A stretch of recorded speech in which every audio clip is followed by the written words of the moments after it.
Bapak Ibu yang dirahmati Allah, Bismillahirrahmanirrahim. Assalamualaikum warahmatullahi wabarakatuh. Innal hamdalillah nahmaduhu wa nasta'inuhu wa nastaghfiruh wa na'udzu billahi min shururi anfusina wa min sayyiati a'malina. May yahdihillahu fala mudilla lahu wa may yudlilhu fala hadiya lahu. Wa asyhadu an la ilaha illallah wahdahu la syarika lah wa asyhadu anna Muhammadan abduhu wa rasuluh la nabiyya ba'dah. Qala Allah ta'ala fi kitabihil karim, a'udzu billahi minasyaitonir rajim. Wal 'asr innal insana lafi khusr illa alladziina amanu wa 'amilus shalihat wa tawassaw bil haqqi wa tawassaw bis sabr. Shadaqallahul azim. Bersyukur kepada Allah Subhanahu wa taala dan kesempatan subuh yang penuh berkah ini mempertemukan kita semuanya di majelis ilmu dalam kondisi sehat. Tidak ada kata dan ungkapan yang paling tepat untuk kesyukuran yang luar biasa ini kecuali dengan kalimat thayyibat alhamdulillahirabbil alamin. Juga tidak lupa selawat dan salam kepada junjungan kita, Nabi kita Muhammad sallallahu alaihi wasallam. Semoga kita semuanya telah mendapatkan syafaat dari Nabi besar Muhammad sallallahu alaihi wasallam. Bapak Ibu yang dirahmati Allah, dalam pertemuan hari ini saya ingin menyelesaikan surat Al-Fatir ayat ke-29. Artinya ini pertemuan ketiga dengan pembahasan yang sama. Dan insya Allah di pertemuan ini sebagai penutup dari penjelasan surat Al-Fatir yang Allah tuliskan dalam Al-Quran Al-Karim. A'udzu billahi minasyaitonir rajim. Innal ladzina yatluna kitaballah wa aqamus shalah wa anfaqu mimma razaqnahum sirran wa alaniyah yarjuna tijaratan lan tabur. Ayat ini sudah menjadi pembahasan kita 3 kali dalam pertemuan sebelumnya 2 kali, dan ini pertemuan ketiga sebagai penutup. Bagi orang-orang yang melakukan aktivitas usaha berniaga, atau kalau dalam bahasa kita yang lebih familiar saat ini berbisnis, tijarah. Jadi tijarah itu kalau dulu eksplisit berniaga karena memang aktivitasnya banyak dijual beli. Sekarang tidak hanya sekedar jual beli jasa dan lain sebagainya, itu masuk dalam rumpun bisnis atau usaha. Maka ayat ini bisa menjadi rujukan kita untuk mencari jalan bagaimana rumusan Allah dalam kehidupan, khususnya di sektor usaha. Perintah pertama sudah selesai kita bahas, alladzina yatluna kitaballah, membaca kitab Allah. Kalau 2 rujukan dasar utama dalam kehidupan ada Al-Quran dan Sunnah, maka aktivitas bisnis kita bukan hanya persoalan ibadah, harus mengetahui dasar-dasarnya dalam Al-Quran dan Sunnah Rasulullah Sallallahu Alaihi Wasallam secara pasti. Kalau dalam kehidupan sehari, maka 2 landasan dasar ini lebih umum disebut sebagai manual book atau buku pedoman. Jadi apapun dalam produk di dunia ini yang manusia ciptakan, itu biasanya disertakan buku pedoman atau buku panduan. Maka 2 dasar utama Al-Quran dan Sunnah yang kita baca dalam menjalankan aktivitas usaha itu pun adalah sebagai bentuk buku pedoman atau buku panduan untuk kita bisa menjalankan usaha atau bisnis yang lam tabur tadi, mustahil rugi.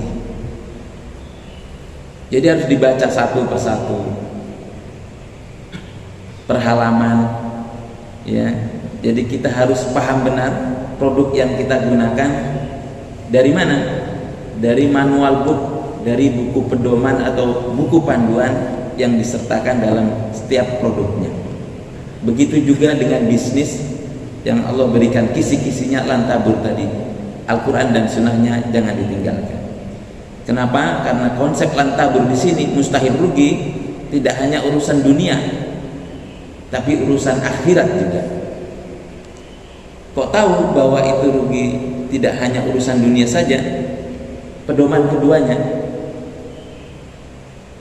setelah diberi kewajiban untuk membaca manual book atau buku pedoman kita, Al-Quran dan Sunnah, wa aqamus shalah, perintah kedua adalah mendirikan sholat. Jelas di sini kewajiban kita seorang muslim dari 5 rukun yang kita jalankan, rukun Islam. Pertama ada syahadat. Syahadat ini rukun pembuka. Siapapun yang tidak syahadat tidak berhak untuk bisa menjalankan 4 rukun lainnya. Mudah dilakukan, waktunya di mana saja, tempatnya bebas. Begitu mudahnya Allah tentukan untuk ucapan kalimat syahadat ini, dan itu berlaku sekali seumur hidup kalau dia tidak kemudian kufur, murtad dan lain sebagainya. Begitu mudahnya pintu untuk masuk syahadat dari 5 rukun yang kita jalankan dalam kehidupan berislam. Yang kedua, wa aqamus shalah, mendirikan sholat. Dari 4 rukun lainnya setelah syahadat yang kita lakukan, yang paling intens kita kerjakan dalam kehidupan keseharian adalah melaksanakan ibadah sholat. Sehari yang wajib 5 waktu, sedangkan rukun 3 lainnya ada zakat, tidak kita lakukan setiap waktu, ada waktu dan ketentuannya. Ada haulnya harus 1 tahun baru bisa berzakat, ada nisabnya, batasan ukurannya baru bisa dikeluarkan zakat. Bahkan kalau tidak bisa zakat pun agama memerintahkan zakati, dapat sebagai mustahil. Gak bisa mengeluarkan zakat, dapat zakat. Unik. Tapi tidak dengan sholat. Demikian juga puasa, dilakukan di waktu tertentu di bulan Ramadan. Yang tidak bisa melakukan karena terhalang dengan aktivitas dapat rukhsah, bisa menggantinya di lain waktu, atau sakit sehingga tidak bisa menjalankan ibadah puasa, bisa diganti di lain waktu. Kalaupun tidak mampu melakukan puasa, bisa kemudian diqadha di lain waktu, atau kalau tidak mampu bisa membayar fidyah. Tapi beda dengan sholat, tidak seperti halnya puasa. Begitu juga dengan haji, rukun yang kelima, khusus spesifik bagi yang mampu saja. Waktunya ditentukan di bulan Zulhijjah, tempatnya dipastikan di tanah suci. Kalau sholat tidak, waktunya ditentukan di mana saja bisa dilakukan dan tidak bisa diganti. Kalau tidak bisa zakat, dizakati.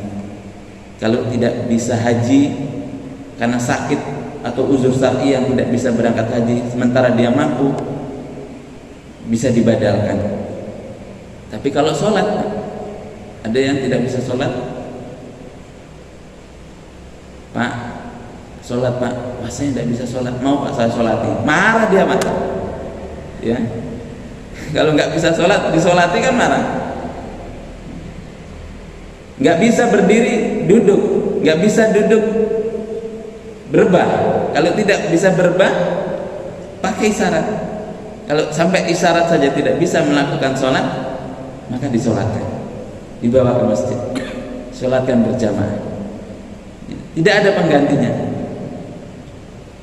Dari intens kita dalam melaksanakan sholat sehari 5 waktu ini, maka disitulah tempat kita menautkan segala aktivitas kehidupan, menyelesaikan semua problem kehidupan, termasuk dalam sektor usaha pun bisa kita urai dan kita selesaikan bersama Allah Subhanahu wa Ta'ala. Mestinya Jadi bukan masalah bisnis saja, apapun aktivitas kehidupan 5 waktu itu selesai. Sholat subuh ketemu dengan sholat zuhur, segala problematika kehidupan termasuk berusaha sampaikan di situ semua keluh kesahnya, semua permasalahannya, semua problematikanya. Kita punya Allah yang maha segalanya, tapi kadang kita punya keinginan tapi tidak punya kemauan. Ditunjukkan dari apa? Dalam muatan kita menjalankan sholat 5 waktu tadi, keinginan kita hanya sekedar keinginan, tidak diwujudkan dengan kemauan, karena kita tidak pernah komunikasikan kepada Allah yang maha segalanya. Jangan-jangan diantara kita ada yang memiliki keinginan tapi tidak pernah disampaikan kepada Allah, karena setiap bertemu dengan Allah katanya ini hanya urusan ibadah saja. Setelah menjalankan kewajibannya sholat 5 waktu, keinginannya tadi tidak pernah disampaikan dalam bentuk komunikasi doa. Doa silahul mukmin, itu kan senjatanya orang mukmin, orang yang beriman. Jadi apa yang kita inginkan secara spesifik, Bapak Ibu coba dalam 5 waktu sehari sampaikan kepada Allah Subhanahu wa taala yang maha segalanya dengannya ini jangan ditinggalkan. Keyakinan 100%. Kalau Bapak menyampaikan keinginan kepada Allah, Bapak Ibu menyampaikan keinginannya kepada Allah Subhanahu wa taala dengan keyakinan yang tidak 100%, maka apa yang diberikan sesuai dengan besarnya keyakinan ketika kita menyampaikannya kepada Allah Subhanahu wa taala. Karena prasangka kita itulah prasangka Allah kepada kita. Jadi kalau kita ragu-ragu minta ya Allah rumah, lalu kita berpikir dari mana sumber dananya, nah, itu tidak 100%. Ya, biarkan Allah yang menentukan jalannya, kita ikhtiar saja. Masa iya saya jualan begini-begini saja, saya minta rumah yang besar? Masa iya saya hanya mengajar di sekolah seperti ini saja, saya ingin transportasi yang baik atau yang bagus? Itu namanya mengurangi keyakinan kita kepada Allah Subhanahu wa taala, sehingga apa yang kita sampaikan melalui lantunan doa itu Allah berikan dengan sebesar keyakinan yang kita sampaikan kepada Allah Subhanahu wa taala secara eksplisit, Pak. 5 waktu dalam urutan surat Fatir 29 ini, karena lantabur tadi mustahil ruginya tidak hanya di dunia saja mustahilnya, tapi akhiratnya tercover. Kenapa? Wa aqamus shalah, mendirikan sholat. Ini hablu minallah, jaga hubungan baiknya kepada Allah Subhanahu wa taala. Kalau hablu minallahnya tidak terjaga dengan baik, banyak orang yang mustahil rugi juga di dunia. Lihat, ada orang-orang yang non muslim tetap berikhtiar, tapi keuntungannya hanya urusan dunia saja. Di dunianya untung, akhiratnya lepas, karena dia tidak punya hablu minallah sebagaimana seorang muslim, seorang mukmin dalam ayat Fatir 29 tadi. Jadi mustahil ruginya itu bukan hanya urusan dunia, tapi akhirat pun Allah berikan garansi selama dalam aktivitas kehidupan kita. Kunci yang kedua tadi setelah membaca buku pedoman atau buku panduan adalah wa aqamus shalah, mendirikan sholat dengan sebaik-baiknya. Kemudian sebagai penutup yang ketiga, wa anfaqu mimma razaqnahum sirran wa alaniyah, dan menginfakkan, mereka orang-orang yang menginfakkan rezekinya baik secara sembunyi-sembunyi ataupun yang terang-terangan dengan niatan yarjuna tijaratan lan tabur, mereka melakukan perniagaan yang mustahil rugi. Maka dalam spesifik sedekah di situ tidak Allah gunakan kata kalimat sedekah. Untuk lantabung yang mustahil rugi tadi berarti lawan katanya adalah untung. Untung ini material. Kalau baik itu umum, universal, maka tidak menggunakan kalimat sodaqah. Kullu ma'rufin sodaqah. Semua kegiatan yang bernilai baik di mata Allah itu bernilai sedekah. Apapun itu, ya, baik dengan tetangga, ketemu ranting di jalan disingkirkan, senyum ketika bertemu dengan saudaranya, sedekah. Semua nilai yang baik di mata Allah yang kita lakukan bernilai sedekah. Tapi kalau konsepnya tadi material, berniaga konteksnya, maka dia spesifik, wa anfaqu mimma razaqnahum sirra wa alaniyah. Dan mereka yang menginfakkan, kalimatnya. Jadi yang ingin tidak rugi bukan berarti harus menghemat hartanya, tidak. Rumusannya infakkan. Harta yang kita miliki, kalau kita berniaga apapun aktivitaskan, menginfakkan sebagian mimma razaqnahum, sebagian saja yang Allah minta, karena Allah tidak suka dengan kekosongan. Konsep sederhananya demikian. Jadi kalau kita ingin dicintai, kita harus mencintai. Kalau kita ingin memiliki teman-teman yang baik, kita harus baik, nanti akan ketemu dengan teman-teman yang baik. Kalau ingin tetangga itu baik dengan kita, maka kita berbuat baik dengan tetangga. Begitu juga dengan persoalan usaha, bisnis yang bersifat materi. Wa anfaqu mimma razaqnahum, spesifik, keluarkan infak untuk menurunkan rezeki Allah dengan cara mengeluarkan dalam bentuk infak tadi yang bagian umum dari sedekah, maka itu mendatangkan rezeki Allah dalam bentuk material, dalam bentuk usaha, dalam bentuk bisnis yang menjadi fokus dalam kajian kita kesempatan pagi yang berbahagia ini. Jadi bukan sedekah. Jadi kalau ada sedekah itu umum, berlaku universal, semua bentuk kebaikan di mata Allah bernilai sedekah. Ini spesifik dengan kata infak. Tapi Ustaz, bagaimana? Saya sangat terbatas untuk kehidupan keseharian saja. Itu harus mencari dengan segala waktu dan usaha. Infak itu ada dua, wajib dan sunnah. Yang wajib adalah infak seorang suami, ini banyak suami yang hadir pada saat ini, kepada keluarganya, yang mencari nafkah, mendapatkan hasil gaji, upah, kemudian digunakan untuk memenuhi kehidupan keluarga, anak dan istrinya. Itu adalah bentuk infak wajib. Menjadi kewajiban seorang suami untuk bisa waktu ta'imuha idza akalta. Ada beberapa kewajiban, salah satunya memberi makan. Itu infak, Bapak Ibu. Jadi tidak harus ada sisa dari harta yang kita gunakan. Ternyata apa yang kita lakukan setiap hari dengan keluarga kita, dengan anak istri kita, bagian dari infak tadi. Tapi jangan lupa niatkannya tadi dengan bismillah. Ini passwordnya seorang muslim yang cerdas tadi.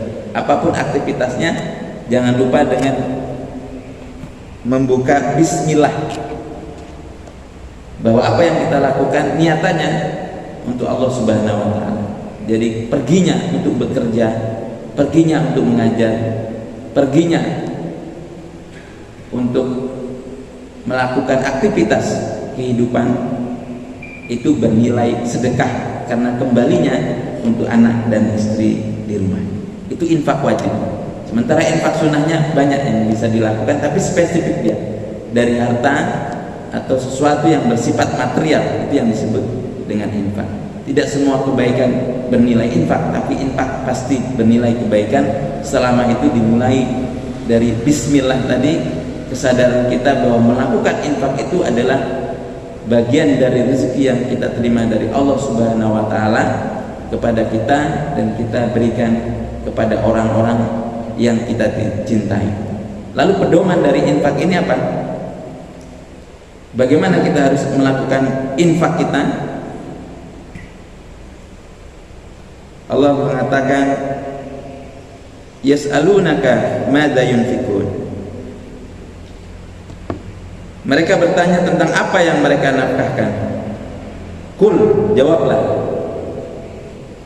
ma anfaqtum min khairin.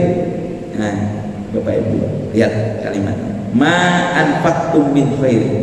Jadi kalau infak itu dari sesuatu yang terbaik. Kalau kita biasanya terbalik itu Bapak Ibu, yang mau diinfakkan itu kalau kita keluarkan dompet dipilih yang seperti apa? Ya, umumnya yang warnanya hijau. Nah, di bawahnya ada uang 10.000 ini warna apa? Agak kemerahan ya, ya, atau yang nominal terkecil yang dipilih, ya. Padahal passwordnya ini, ya, passwordnya infak itu ini, ma anfaqtum min khairin. Cari dari apa yang mau kita infakkan itu yang terbaik. Maka kita ingat bagaimana kisah Umar bin Khattab ketika mendapatkan harta terbaik dalam hidupnya. Dia datang kepada Rasulullah dan hartanya itu tadi diwakafkan.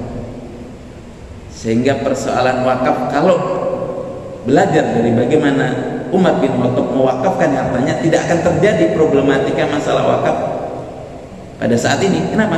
Karena yang diwakafkan adalah harta terbaik. Kalau yang terbaik itu kan yang paling produktif Bapak Ibu. Ada kebun terbaik diwakafkan, ada mobil-mobil terbaik diwakafkan, ada rumah-rumah terbaik diwakafkan. Pasti bermanfaatnya. Tapi kalau punya tanah ditanami gak hidup, akses jalan tertutup, untuk menempuhnya harus menggunakan 3 transportasi, darat, laut, udara, masuknya harus melawan hutan belantara. Kadang motor yang naik ke orangnya dan orang yang kadang naik ke motornya, karena aksesnya jalan baru diwakafkan. Itu susah, berat. Kenapa? Yang ikuti pedoman Umar bin Khattab mewakafkan hartanya. Infak juga demikian passwordnya. Kok tidak datang-datang apa yang diharapkan? Karena yang diinfakkan tadi sisa, maka kembalinya juga sisa. Nunggu sisa itu kan lama, ya Bapak Ibu. Kalau menunggu sisa itu kan lama. Selesai semua orang yang pertama-pertama, maka giliran kita juga sama. Kalau infaknya dengan sesuatu yang sisa, dapat giliran urutannya dari doa kita tadi juga yang sisa, ya. Yang ikhlas-ikhlas dulu diberikan, yang baik-baik dulu Allah tunaikan, ya. Allah bayarkan kepada orang-orang yang berinfak dengan terbaiknya dulu. Kita kapan gilirannya? Karena infaknya sisa, kita pilihnya ya akhirnya terbaik di belakang, dapat gilirannya, ya. Maka infaknya ini passwordnya adalah terbaik. Ma anfaqtum min khairin falil walidaini wal aqrabin. Yang pertama adalah untuk kedua orang tua. Ini password yang kedua. Satu dari apa yang kita miliki terbaik tadi, yang kita infakkan, yang lebih berhak untuk mendapatkannya adalah falil walidain, untuk kedua orang tua. Maka yang bisa melakukan infak dengan harta terbaiknya, jangan lupa yang pertama untuk bisa berhak mendapatkan infak adalah kedua orang tua. Yang kedua, wal akrobina, selain ibu bapak atau kedua orang tua, adalah kaum kerabat, baik itu kerabat secara darah, hubungan nasab, atau kerabat dengan orang-orang yang kita cintai.